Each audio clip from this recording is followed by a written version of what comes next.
Und hier in die Welt am Mittag sprechen wir natürlich weiter über den Jahrestag des Massakers der Hamas-Terroristen in Israel. Hier in Deutschland gab es bereits am Wochenende mehrere Kundgebungen rund um diesen Tag. Am größten waren die Demonstrationszüge in Berlin, München, Düsseldorf und Hamburg. Sowohl pro-israelische als auch pro-palästinensische Gruppen gingen auf die Straßen. Hier in der Hauptstadt kam es im Bezirk Kreuzberg dabei zu gewalttätigen Ausschreitungen. Die Polizei stoppte den Zug und löste die Veranstaltung auf, weil sie die öffentliche Sicherheit gefährdet sahen. Und das war möglicherweise auch nur ein Vorgeschmack auf das, was heute noch passieren könnte. Ich möchte über diese Situation sprechen mit dem Islamismus-Experten Ahmed Mansour bei mir. Vielen herzlichen Dank für Ihre Zeit. Sehr gerne.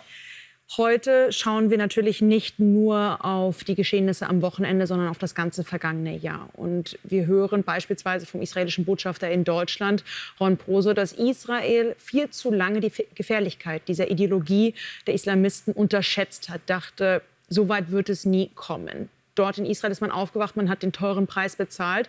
Hier in Europa, in Deutschland scheint es aber oftmals so, als hätte man noch immer nicht ganz verstanden, wie gefährlich das sein könnte. Warum nimmt die Politik das nicht ernst genug oder tut sie es in Ihren Augen? Nee, tut sie das nicht. Also erst mal ein Jahr nach dem großen Pogrom an Juden seit dem Shoah und die Straßen Deutschland ist im Hand der Antisemiten, der Islamisten, die mit Selbstwertgefühl auf der Straße gehen. Sie fühlen sich sicher.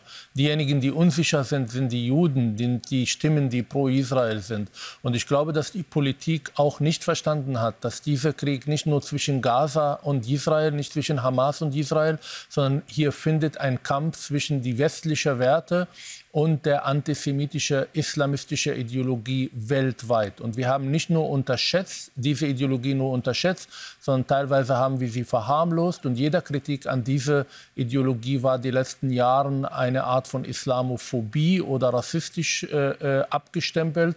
Und dadurch waren wir nicht in der Lage, wirklich ein Konzept zu entwickeln, um mit diesen Gefahren umzugehen. Wenn man aber die Menschen in Deutschland befragt, dann erkennen sie die Gefahr ganz klar. Immer wieder zeigen Befragungen, dass das eine der größten Ängste ist. Nicht zuletzt natürlich durch Taten wie Solingen. Müssen wir damit rechnen, dass es immer mehr solche Taten hier auf deutschem Boden gibt, wenn jetzt die Politik nicht handelt? Das Potenzial ist definitiv da. Und übrigens, da wirkt der Nahostkonflikt als der Treibstoff für weitere Radikalisierung auch hier in Europa. Das haben wir bei dem Video von den Attentätern in Solingen. Das werden wir immer wieder auch sehen. Das sehe ich auch in meiner Arbeit. Deshalb ist die Gefahr absolut da.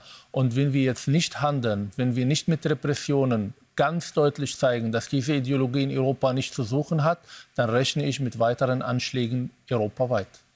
Das ist also die eine Gefahr, die uns alle betrifft. Sie haben den Antisemitismus aber natürlich schon angesprochen, der jetzt seit 12 Monaten massiv auf deutsche Straßen zurückgekehrt ist. Ich würde gerne, bevor wir darüber sprechen, noch einmal dem israelischen Botschafter in Deutschland, Ron Prosor, zuhören. Sehr gerne.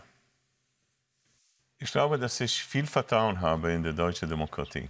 Das heißt, ja, man muss aufwachen, aber in dieser Hinsicht habe ich volles Vertrauen. Ich glaube, dass der Kanzler das auch meint. Aber die Tatsachen, dass Juden Angst haben, in der S-Bahn, U-Bahn mit einem Kippa Hebräisch zu sprechen, mit jüdischen Kleidern, dass jede jüdische Einrichtung, also mit einem Netz von Sicherheit, das ist diese Abnormalität, kann nicht als normal angesehen. Und Sie haben also vorher gesagt, pro-Palästinenser. Nein, das ist pro-Hamas. Ja. Hat gar nichts mit positiv gegenüber den Palästinensern, obwohl man genau sieht, dass man muss gegen diejenigen, es ist keine Meinungsfreiheit, es ist Aufhetzungsfreiheit. Ja. Man muss dagegen angehen. Wenn man das auch nicht gesetzlich tut, wenn Sie dagegen nicht heute angehen, werden Sie morgen weinen. Also man muss dagegen angehen, es braucht Maßnahmen. Wir haben es gerade gehört, die Worte von Scholz und anderen Politikern, die sind schön, aber sie helfen in dem Moment nicht. Was wären konkrete Dinge, die jetzt sofort passieren müssten? Vielleicht eine Gegenfrage. Was sind Worte wert überhaupt, wenn sie dann vom Kanzleramt oder vom Innenministerium in der Welt gesetzt sind und parallel ein paar Straßen weiter rufen Menschen zur Ermordung von Juden, zur Erschießung von Juden. Und das merkt die Bevölkerung, das merken auch die Antisemiten. Repressionen bedeutet in dem Moment, wo auf eine pro-palästinensische Demos so eine antisemitische Parolen kommt, wo Leute die Polizei respektlos behandeln, wo wo sie andere Menschen, wie wir am Wochenende gesehen haben, gefährden oder attackieren, dann muss das gestoppt werden. Und die Leute, es kann nicht sein, dass wir tagtäglich Menschen sehen, die tagtäglich verhaftet werden, um einen Tag später auf der Straße zu gehen. So funktioniert Abschreckung nicht, so funktioniert Rechtsstaat nicht, so funktioniert auch Repressionen nicht. Es muss klar werden, Antisemitismus hat in diesem Land keinen Platz. Und zwar nicht nur in Sonntagsreden, sondern in Taten. Und diese Taten vermisse ich sehr. Was auch deutlich geworden ist, ist, dass Antisemitismus aus verschiedenen Szenen, aus verschiedenen Gruppen kommen kann. Wir haben jetzt vor allem über den islamistischen Antisemitismus gesprochen. In Deutschland auch immer wieder ein großes Thema, denn es gibt den natürlich der rechte Antisemitismus. Jetzt ist er aber auch immer deutlicher geworden aus der linken Szene, dass es auch von dort den gibt.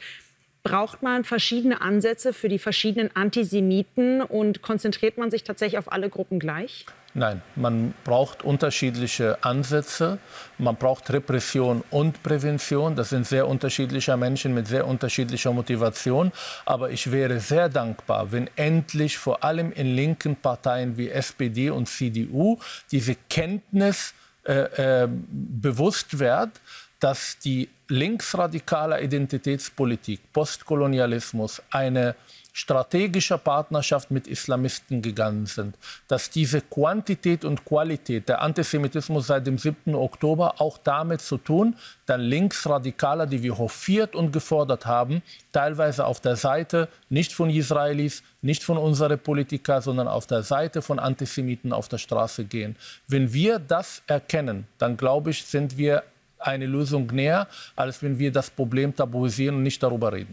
Und das Ganze ein Jahr nach dem schrecklichen Überfall der Hamas noch immer ein Thema auch auf deutschen Straßen. Wir werden das wahrscheinlich auch heute wieder erleben müssen. Herr Mansour, vielen herzlichen Dank aber für Ihre Einschätzung. Danke für die Einladung. Danke.